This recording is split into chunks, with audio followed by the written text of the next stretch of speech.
우리 교회는 71년 전에 이 동촌 지역에 세워졌고 10월 첫 주 예배를 드림으로 이제 우리 교회가 하나님의 구원의 사역에 동참하는 교회가 되었습니다.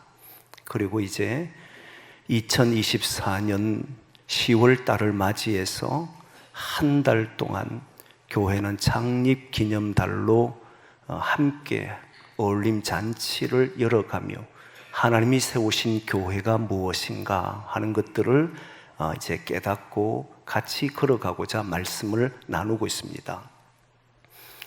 교회는 새로운 공동체다. 예수 그리스도 안에 있으면 새로운 피조물이다 라고 하는 말씀에 근거해서 우리는 예수 그리스도 안에 있는 자로서 새로운 공동체 속에 산다라고 하는 말씀을 들었습니다. 근데 이 새로움이라고 하는 단어는 결국 보면 사람들이 새롭다라고 하는 말은 다 역사 과정 속에서 과거에 발판을 둔 새로움이에요. 새로운 것을 만난다고 해도 사실은 우리가 어제보다 조금 더 나은 뭔가 새로움, 과거를 벗어날 수는 없습니다.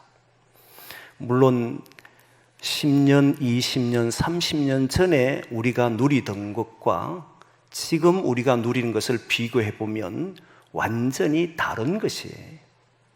하지만 10년, 20년, 30년 전에 계속해서 발전해 오면서 만나는 것을 보면 이 중간 과정을 없애지 않고 그 안에서 보면 조금 뭔가 달라진 것에 불과하지 완전히 새로운 것은 없습니다.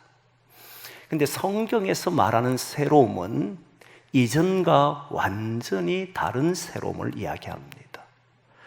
여러분, 교회 공동체라고 해도 공동체잖아요. 그럼 이 역사 속에는 수많은 공동체가 있어 왔거든요. 일반적으로 보면 그런 공동체 속에 그냥 교회 공동체구나, 교회구나 라고 생각할 수 있습니다. 그러나 주님께서는 교회를 새로운 공동체, 새로운 피조물이라고 하는 것은 이 역사 속에서 만나본 적이 없는 공동체를 말하는 거예요.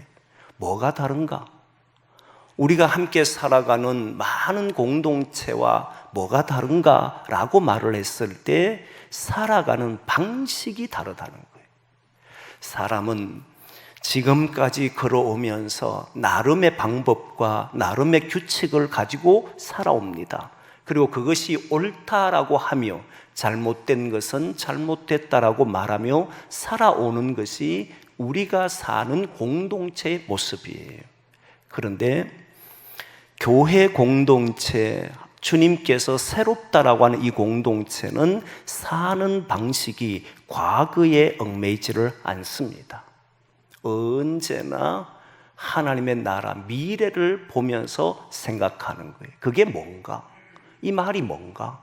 그걸 잘 보여준 사람이 바울입니다. 실제 그렇게 살아가는 모습을 드러낸 것이 오늘 본문이에요. 오늘 본문의 바울은 자신이 어떻게 살아가느냐 하면 나는 부활에 참여하려고 이전 것은 잊어버린다. 내가 한 일을 잊어버리고 이제 부활에 참여하기 위해서 나는 표대를 향해서 달려가는 사람이다. 이 말을 합니다. 여러분, 사람은 모두 다 미래를 향해서 가고 있다고 생각하고 또 많은 이들이 말하기를 삶의 목적이 있어야 되고 목표가 있어야 된다라고 말을 합니다. 이건 일반 사람들도 다 이야기하는 이야기예요. 그런데 뭐가 다른가? 목적과 목표가 인생에 있어야 된다라고 말하는 이 말이 똑같은데 뭐가 다른가? 라고 하는 문제가 있습니다. 그래서 사람들은 100m 경주를 할 때 보면 꼬린 지점이 정해져 있기 때문에 그 꼬린 지점을 향해서 그 표대를 향해서 그 목표를 향해서 달려간다라고 말을 해요. 그리고 실제로 그렇게 달립니다. 42.195km라고 하는 마라톤도 꼬린 지점이 있고 그 꼬린 지점을 향해서 달려가는 거예요. 벗어나면 경주에서 탈락하는 사람이 돼버리잖아요. 근데 이렇게 꼬린 지점이 보이느냐 보이지 않느냐는 것은 삶에 오면 전혀 달라져요. 삶이라고 하는 것은 복잡합니다. 그러다 보니까 인생의 꼬린 지점을 어디에 둘 거며 우리는 어디를 보고 꼬린 지점이라 할 것이냐라고 하는 문제에 서보면 그렇게 돼야만 달려갈 때도 그 지점을 향해 달려가는 거잖아요. 사람들은 생각합니다. 행복을 위해서, 그리고 나는 가정을 이렇게 만들겠노라, 교회는 이렇게 되겠노라, 다 그런 꿈을 가지고 있습니다. 공동체라고 하면 적어도 이런 생각을 가지고 모인 것이잖아요. 우리의 목표는 이것이라고. 그렇게 해서 모인 곳이 공동체입니다. 근데 문제는 그 꼬린 지점이 삶에서는 보이지 않는다는 사실이. 100m 앞에 보이면 얼마나 좋겠습니까? 그래서 사람들은 실제 살아가는 삶을 보면 어떻게 사느냐면 과거에 의해서 다 판단하고 과거에 내가 살아온 방식으로 다 주장하고 과거의 방식으로 공동체를 이끌어 가기 때문에 항상 결말은 공동체는 분열로 나타납니다. 깨어짐으로 나타난다는. 이게 무슨 말이냐면 여러분 실제의 이야기를 조금 해보면 얼마 전에 이제 4살짜리가 된 아이의 부모님이 걱정이 돼서 저를 찾아온 거예요. 제가 예전에 지도했던 분이었는데 찾아와서 그 이야기를 하는 거예요. 목사님, 우리 아이가 너무너무 고집이 세다는 거예요. 4살짜리입니다. 4살 이야기 듣자마자 우리 무슨 생각합니까? 미운 4살이구나 이 생각하잖아요. 4살짜리의 고집은 아무도 못 꺾습니다. 그래서 원하는 대로 되지 않으면 소리를 막 질러요. 보통 아이들 같으면 그래도 울고 말하는데 막 떼를 쏘고 난리가 납니다.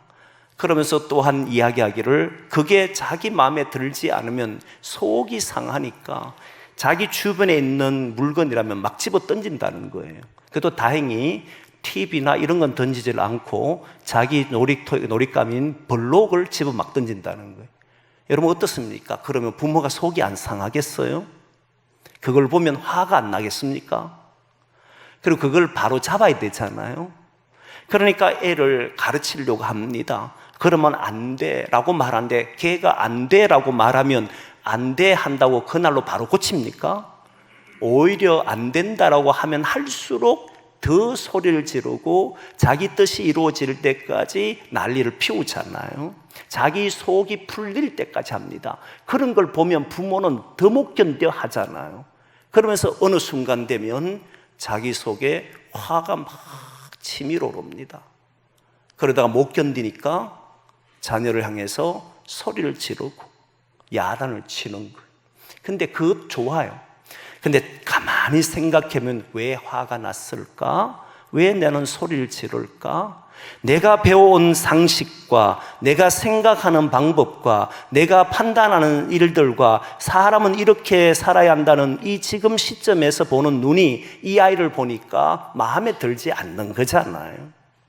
그러니까 판단은 뭘로 하느냐면 내가 살아온 것으로, 내가 이해한 것으로, 내가 알고 있는 것으로 얘를 만들려고 자꾸 한다는. 그게 안 되면 견딜 수 없으니까 분노에 사로잡혀서 야단을 치고 소리를 지릅니다. 그럼 어떤 일이 벌어지냐면 두 사이는 점점 벌어지잖아요.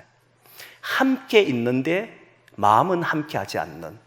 그리고 어느 정도 일정한 나이가 되면 부모와 자녀의 관계는 이렇게 벌어져 있는 틈을 보잖아요. 이게 모든 공동체 속에 일어난다. 교회도 마찬가지. 교회도 일을 하다 보면 서로 다른 문화 속에 살아왔고 서로 다른 생각 속에 지나왔기 때문에 나의 과거에서 배워온 지식과 삶과 경험이 맞지 않았을 때는 자기도 모르는 사이에 이 속에서는 분노가 일어나고 자기 주장을 하게 되고 결국 내가 원하는 공동체를 만들려고 야단을 치지 않습니까? 그것 때문에 그런 공동체 속에서는 점점 깨어져 가는 것 경험하지 않습니까? 가정도 그렇고 교회도 그렇잖아요. 근데 이게 교회 가정만 아니라 교회나 가정뿐만 아니라 일반적인 모든 공동체 속에서 일어나는 겁니다. 바울은 그것을 경험했어요. 바울은 자신이 살아오면서 유대 율법이라고 하는 그 율법에 따라서 삶과 문제가 부딪힐 때마다, 다양한 문제가 일어날 때마다 이 문제를 어떻게 하면 되지라고 해서 613가지의 조항을 만들고 그 규칙에 따라서 살아야 한다는 것을 배우며 살아온 사람이 바울이 철저하게 배웠습니다. 그러니까 모든 판단은 무엇으로 하느냐면 자기가 배운 것으로 판단하는 거예요. 저 사람은 뭘 하지 않네, 저 사람은 이렇게 사네, 저 사람은 이런 행동을 하네, 여기에는 율법과 맞지 않네, 맞네라고 하면서 잘한 사람은 칭찬하지만 그러지 않는 사람은 정죄하고 비난하고 심판하는 사람이 바울이었습니다. 심지어 돌을 던져 죽이기까지 하는 사람이 바울이었잖아요. 그런데 다메섹 도상으로 가던 중에 예수님을 만나고 난 이후에 그의 모든 생각은 예수님께서 부활하셨구나라는 사실을 깨닫습니다. 사람은 살아가면서 한번 죽으면 끝이 날 줄 알았지만 영원한 삶으로 부활한다는 예수님을 만나고 그는 깨닫습니다. 그리고 예수님의 생애를 돌아보니까 무엇을 알게 되느냐면, 지금까지 우리가 살아오면서, 자신도 살아오면서 내가 만들어 놓은, 선조들이 만들어 놓은 그 지역과 그 사회가 만들어 놓은 그 규칙으로 사람을 판단하고 거기에 따라 정죄하고 비난하고 심판한다는 사실을 깨달은 거예요. 근데 주님은 뭘 일으키려고 하느냐면 부활을 일으키려고 하신다는 거예요. 사람이 만들어 놓은 규칙과 원칙에 따라 살지 않을 때마다 정죄하고 비난하는 것이 바로 바울은 죽음의 세상으로 보았던 겁니다. 부활은 여러분 아시지만 죽음과 맞물려 나타나는 이야기입니다. 부활은 죽음을 떠나서는 말할 수 없는 거잖아요. 죽음이 있기 때문에 부활을 말하는 거거든요. 바울이 부활에 참여한다는 이 말은 현재 자신은 죽음 속에 있고 이 죽음 속에서 나는 벗어나서 새로운 세상에 살겠다라고 하는 말이 부활이잖아요. 부활에 참여한다는 말이잖아요. 이 말의 의미가 뭐냐면, 지금까지는 자신은 율법으로 모든 삶을 살아오며 과거로 사람을 평가하고 그 있는 곳에 문제가 일어나면 그것으로 정리하려고 했는데, 이제는 무엇으로 하느냐면 어떻게 하면 여기에 주님께서 원하시는 부활을 이룰 수 있을까? 미래에 우리에게 주시겠다는 그 약속을 오늘 내 삶에서 이룰 수 있을까? 조금 전에 얘기했던 미운 4살짜리 아이가 자신이 고집을 부리고 집어 던지고 소리를 지르고 할 때 우리는 이게 아니야, 이건 틀린 것이야 라고 말하는 순간에 우리는 과거에서부터 이 아이를 말하는 것이고, 정말 이 아이를 고치고 싶으면 이 아이를 어떻게 하면 주님께서 원하시는 아이로 만들 수 있을까? 주님이 원하시는 생명으로 기를 수 있을까? 이 아이가 놓여진 이 현실은 4살짜리가 되면 당연히 그렇게 행동하는 것이고, 우리가 잘 알다시피 그러니까 4살짜리는 미운 4살이라고 하는 정도의 아이들이잖아요. 그런 현상이 일어나는 건 당연한 거야. 그런데 이렇게 사는 것이 아니라 좀 더 주님이 원하시는 삶으로 어떻게 하면 될 수 있을까? 그때 여러분 어떤 일이 벌어지느냐면, 주님 앞에 엎드려서 내 고집과 내 아집과 내가 배운 지식과 내가 가지고 살아왔던 모든 방법으로 이 아이에게 접근하지 않도록 도와달라고. 나의 생각으로 접근하면 이 아이는 바로 고통을 빠지게 되는데, 내 생각으로 접근하지 않게 해달라고. 주여, 어떻게 하면 주님의 생각으로 이 아이를 고칠 수 있고 주님의 방법으로 이 아이를 위해서 살 수 있습니까? 이 아이가 살아날 수 있는 길이 무엇입니까? 이거를 생각하게 된다는 거예요. 이 말씀이 실제로 저한테 큰 은혜가 된 것은, 사실 제가 교육 전사를 하면서 교육부를 이렇게 오랫동안 하잖아요. 교육부도 이제 목사가 돼서도 교육부를 하는데, 여러분, 많은 일이 일어납니다. 거기에는 인간이 모여있기 때문에 아이들을 보면, 그리고 학생들을 보면 정말 미운 일도 많이 일어나요. 그리고 교회 안에는 다양한 문제도 일어납니다. 그런데 여러분, 그걸 해결하기 위해서 어디에 것을 끄집어 오느냐면, 내가 해왔던 일들, 지금까지 내가 해왔던 방법들을 여기에 막 심으려고 하는 것.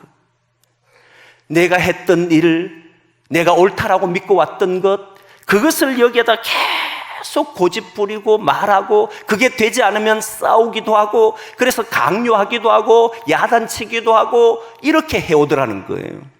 근데 이 말씀을 보는 순간에 바울은 부활해서 생각하는구나.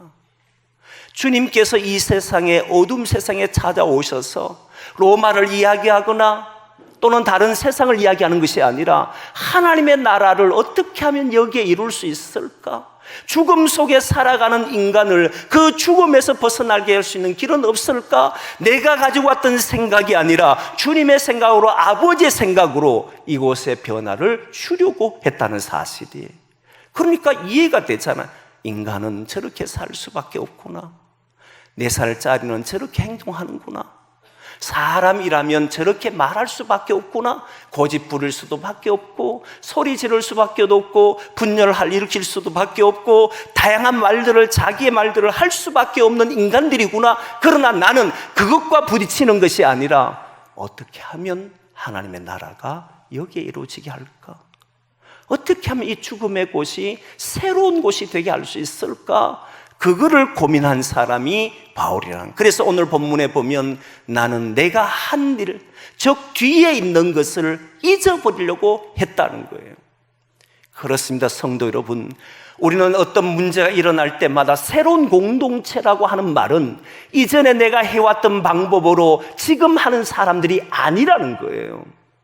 예전에 내가 해왔던 이것이 옳다라고 했던 그 방법으로 하는 것이 아니라는 거예요. 오늘 또 우리는 주님 앞에 서서 주여, 내가 무엇을 해야만 합니까? 주님의 뜻이 무엇입니까? 여기에서 내가 해야 될 새로운 일은 무엇입니까? 아무리 어제와 똑같은 일이고, 아무리 어제와 똑같은 동일한 문제고, 그리고 우리가 동일하게 방법을 접근한다고 해도 우리는 과거에 내가 해왔던 방법이 아니라 주님의 방법대로 해보려고 주님 앞에 지혜를 구하고 주님의 뜻을 구하는 사람이 될 때 거기에는 새로운 사람이라는 것을 알게 되더라는 거예요. 사람은요, 주님을 만나고 싶어 합니다. 여러분, 주님 만나고 싶잖아요. 그런데 주님을 어떻게 만날 수 있는가, 하나님을 어떻게 알 수 있는가 했을 때 인간은 자기 눈과 자기 경험을 벗어나기는 어렵습니다. 초월 대신 초월자이신 하나님을 경험하는 건 불가능한 이야기예요. 그러면 하나님께서 우리에게로 오셔야만 우리는 초월자를 경험할 수 있잖아요. 그런데 우리는 이 안에, 인간이라고 하는 피조물 안에 있기 때문에 이 초월하신 분을 경험하려고 하면 주님이 우리에게 뭔가를 보여주셔야 되는데 보여줘도 우리는 잘 몰라요. 근데 보여주는 결정적인 사건이 있었는데 그 사건이 뭐냐면 바로 예수 그리스도의 사건이에요. 다시 말하면 삼위 되시는 하나님께서, 삼위 되신 하나님 한 분이 이 땅에 피조물로 오셨잖아요. 성육신 하셨다는 것은 우리 인간과 동일한 몸을 가지고 오셨다는 거예요. 그래서 역사 속에서 예수님을 만난 사람은 하나님을 만난 것으로 받아들였지 않습니까? 그래서 예수님도 나를 본 자가 아버지를 봤다라고 말하잖아요. 그런데 그 예수님께서는 여전히 이 땅의 피조물이었지만 피조물로만 계신 것이 아니라 그분은 완전한 신이시고 완전한 인간이라고 우린 받아들이지 않습니까? 이 말은 무엇이냐면 여전히 예수님에게만 초월적인 능력이 있었고 여전히 인간에 가지고 있는 한계도 가지고 있었다 이 말이에요. 그래서 오직 예수님만이 모든 피조물과 달랐다는 겁니다. 그 예수님이 전하는 이 말씀이 무엇이냐면 우리가 살아가는 이 세상에 살지만 우리가 경험해보지 못한 하나님의 나라라고 하는 부활이라고 하는 이것은 누구도 경험해보지 못했지 않습니까? 그것을 예수님께서는 2000년 전에 일으키셨잖아요.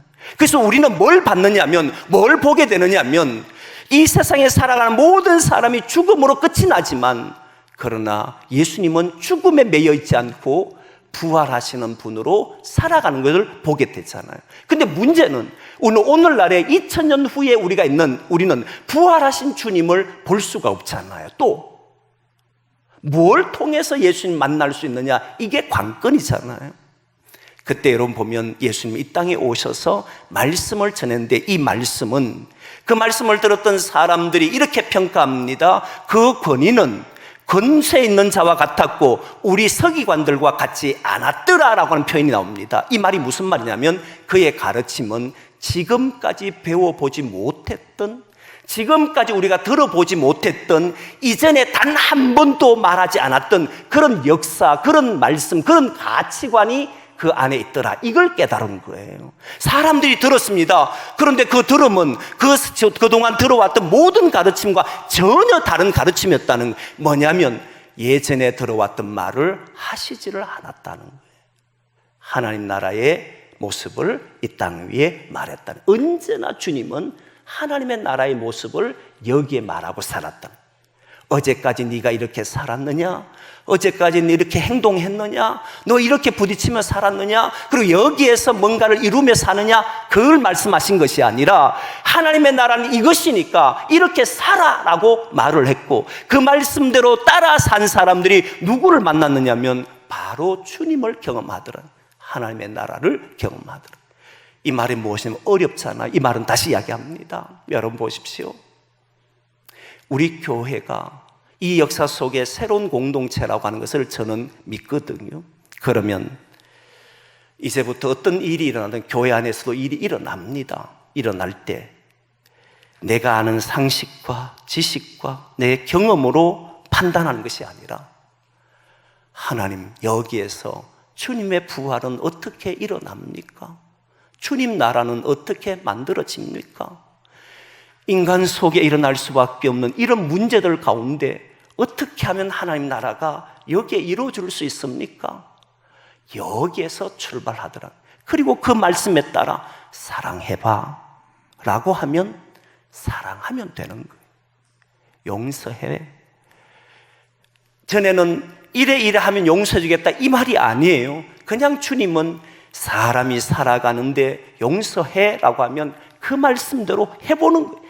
견디기 어렵고 힘든 순간이 오지만 그 길을 걸어갔을 때 무엇이 이루어지냐면, 하나님이 말하는 그 세상, 부활이 뭔지, 죽음 속에 있던 사람이 어떻게 살아나는지를 온전하게 경험하게 되더라는 거예요.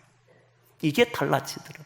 이런 생각을 가지고 모든 일을 바라보면 그 바라보는 생각이 달라집니다. 여러분, 사람과 함께 모여 살아가는 어떤 전도회든 선교회든 교회든 가정이든 할 것 없이 문제가 탁 일어나면 그 속에서 막 인간적인 이야기를 가지고 해결하는 것이 아니라, 우리 주님은 뭘 원하실까?